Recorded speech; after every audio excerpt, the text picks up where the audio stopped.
Drama serial हमराही की आने वाली एपिसोड बहुत इंटरेस्टिंग होगी, क्योंकि मरियम बिल्कुल भी बर्दाश्त नहीं कर पा रही थी कि उसकी आंखों के सामने उसके होटल का जो नुकसान किया जा रहा था। वो जान चुकी थी कि गाजी यूसुफ की ही ये हरकत है। वो इस हद तक गिर सकता है कि मेरी प्रॉपर्टी हथियाने के लिए क्या मेरी कोई मर्जी नहीं, ये प्रॉपर्टी तो मेरी थी। इन लोगों को क्या पड़ी थी जो गुंडे मवाली भेजकर मेरे इतना नुकसान करवा रहे हैं। लेकिन इस बात की भनक जैसे ही पड़ती है जाके सेहान को, तो वो वहाँ से भागता हुआ आता है और बल्कि अपने बाप को भी कहता है, ये आपकी पावर थी कि आप किसी बेकसूर औरतों के ऊपर जुल्म करते हैं और नाजायज़ कब्जा करने के लिए आपने ये भी ख्याल नहीं किया कि वहाँ पे कोई औरत है। जब सामने जाता है सेहान तो सारे गुंडों को पकड़कर उनकी अच्छी खासी क्लास लगाता है, जिस पर मरियम चौंकती है, क्या तुम इन्हें जानते हो? तभी सेहान कहता है, ये मेरे बाप के बंदे हैं, या ये समझ ले कि उन्हीं के गुंडे हैं। क्या तुम गाजी यूसुफ के बेटे हो? जैसे ही ये बात मरियम ने बोली तो उसके बाद कहने लगी, मेरी आज से तुम्हारे साथ दोस्ती ख़त्म है। जिस पर बहुत शर्मिंदा होता है सेहान और उससे माफ़िया मांगने लगता है। मरियम फिर आखिरकार दिल नरम कर ही लेती है सेहान के लिए। सेहान बैठकर समझाता है कि मेरा बाप जो भी काम करता है मैं उसमें बिल्कुल भी शरीक नहीं होता। आप मुझसे पूछती थी कि मैं अपने बाप के साथ क्यों खफा रहता हूँ, असल वजह तो यही है, मेरा बाप जो गलत काम करता है मुझे ये पसंद नहीं। लेकिन मैं आया सिर्फ़ और सिर्फ इस वजह से था कि पूरी दुनिया में मेरे बाप का मेरे अलावा कोई नहीं है, इस वजह से मैं यहाँ पर आया था। लेकिन मैं ये भी जानता हूँ कि वो गलत काम करवाते हैं, किसी पर ज़ोर ज़बरदस्ती करते हैं। उनको लगता है ताकत के बलबूते पर सब कुछ हो सकता है, लेकिन मेरी सोच उनसे बिल्कुल मुख्तलिफ है। लेकिन सिर्फ़ और सिर्फ वो मेरे बाप हैं, इस वजह से मैं उनसे मोहब्बत भी करता हूँ। इस वजह से मैं उनके आगे कुछ कर नहीं पाता। यही वजह है कि मैं उनसे नाराज़ ही रहने में ही गनीमत कर समझता हूँ। जैसे ही सेहान घर आता है तो गाजी यूसुफ भड़का बैठा होता है। आते ही पूछने लगता है, क्या रिश्ता है तुम्हारा उस औरत के साथ जिसकी वजह से तुमने मेरा लाखों करोड़ों का नुकसान करवाया है? ऊपर से मेरी रेपुटेशन पूरी मार्केट में ही गिर गई कि मैं एक औरत से कब्जा नहीं ले सका। लेकिन सेहान उसे कहता है, आप सबको यही बता दे कि उसका कब्जा आपके बेटे के पास है, जब तक मैं ना चाहूँगा वहाँ पर कोई नहीं जाएगा। तभी उसका बाप कहता है कि उस औरत के साथ तुम्हारा रिलेशन क्या था? तो बताता है सेहान कि वो मेरी बहुत अच्छी फ्रेंड थी।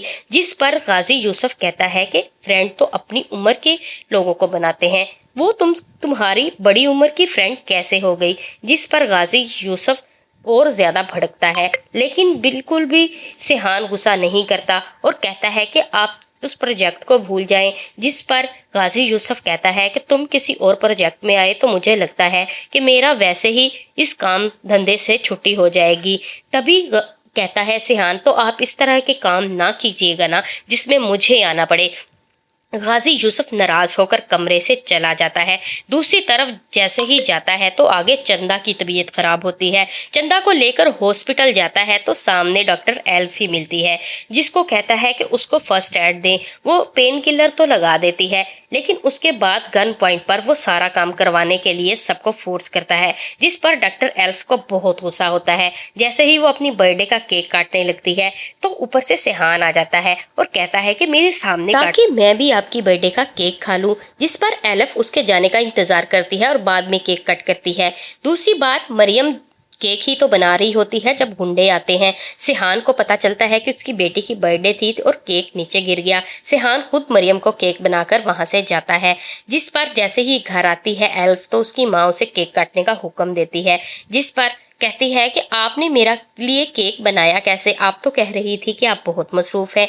तभी मरियम बताती है, एक दोस्त ने मेरी हेल्प की थी जिस वजह से मैंने केक बना ही लिया।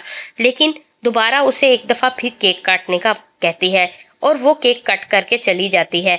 तभी मरियम तस्वीर लिए अपनी दूसरी बेटी की बहुत दुखी हालत में चेयर पर रेस्ट करती है और वहीं पर उसकी रूह परवाज कर जाती है। जिस बात का दुख सबसे ज्यादा एलिफ को होगा, क्योंकि उसकी माँ के अलावा इस दुनिया में उसका कोई और था ही नहीं। दूसरी तरफ गाजी यूसुफ बहुत बड़ा प्रोजेक्ट करने जा रहा होता है और सबको यही कहता है कि जब मैं प्रोजेक्ट करता हूँ तो पूरी दुनिया को खबर हो जाती है, चांद चढ़ता है तो सबको पता चल ही जाता है। इधर जैसे ही सिहान आएगा होटल का देखने के लिए तो आगे सबको देखकर चौंक जाएगा और एलिफ भी बहुत रोने वाली कंडीशन में खड़ी होती है। तो वो पूछ लेता है इधर क्या हुआ, किसकी मौत हुई है। तभी वो कहते हैं कि डॉक्टर एलिफ की माँ की डेथ हो गई है, जिस पर सिहान बहुत ज्यादा उसके गम में शरीक हो जाता है और इस हालत में डॉक्टर एल्फ को देखकर बर्दाश्त नहीं कर पाता। जैसे ही वो तस्वीर देखता है मरियम की तो वो कहता है ये मरियम। तभी वो बताती है डॉक्टर एल्फ के मेरी माँ थी। सिहान को बहुत दुख और अफसोस होगा जब ये उसके सामने हकीकत आएगी कि एल्फ किसी और की नहीं बल्कि उसकी फ्रेंड मरियम की बेटी है। लेकिन क्या एलिफ को जब ये सारी हकीकत का पता चलेगा कि आज होटल में क्या हुआ था और किसने करवाया था, उसके बाद क्या वो सिहान को माफ कर देगी या फिर उसकी जान बख्शी कर देगी? लगता तो नहीं कि एलिफ अपनी माँ की मौत का जिम्मेदार किसी और को नहीं बल्कि सिहान को ही ठहराएगी। उसको पता लग जाएगा कि उसकी जिंदगी में जो कुछ हुआ, इन्होंने इतनी तकलीफ दी कि मेरी माँ की डेथ हो गई। वो सब का सब इल्जाम अब किसी और पे नहीं बल्कि सिहान पर आएगा। एलिफ सिहान को गलत समझेगी और कहेगी कि मेरी माँ की मौत के जिम्मेदार तुम हो, जबकि सिहान बेकसूर है। लेकिन वो अपना बेकसूरी कैसे साबित करेगा डॉक्टर एल्फ के सामने, क्योंकि एल्फ जान चुकी है जो कुछ होटल में हुआ। उसके बाद मेरी मम्मा की कितनी इस होटल के साथ लगाव था, यही सारा सदमा मेरी माँ ने बर्दाश्त नहीं किया और हार्ट अटैक की वजह से ही वो इस दुनिया से रुखसत हो गई। अब वो सिहान को ये सारी बात कैसे बताएगी? मरियम ने अपना और सिहान का रिश्ता तो कभी बताया ही नहीं था एल्फ को। अभी तक एल्फ को ये नहीं पता था कि उसकी माँ जिस दोस्त का जिक्र करती है वो कोई और नहीं बल्कि सिहान है।